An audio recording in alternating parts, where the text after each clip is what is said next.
ते काय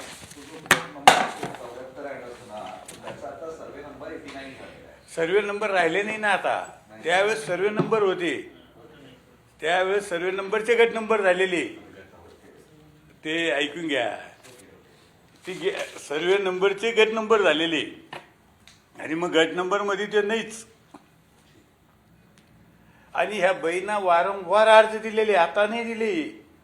माझ्या माहितीनुसार खूप काही अर्ज दिलेले त्या बहिणी काय.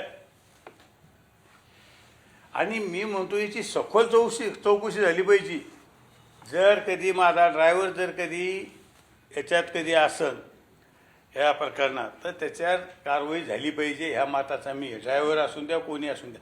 पण ज्यांनी बुडाचे आरोप केले, ज्यांनी खासदाराचं नाव बदनाम करण्याचा प्रयत्न केला, यांच्यावर सुद्धा कारवाई झाली पाहिजे.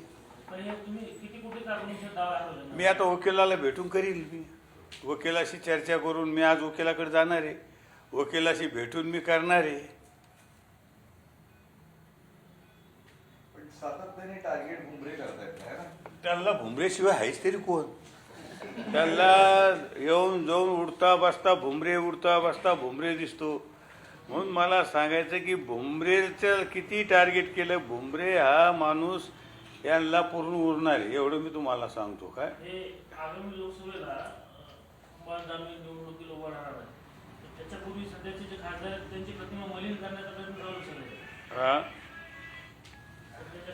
हे तुम्ही म्हणता ना, अंबादास म्हणला की भुमरेंनीच तर मला नोटीस दिली त्या प्रकरणात. कोणत्या प्रकरणात? विलास बापूच्या. हे बघा कालच आलं. अंबादास वर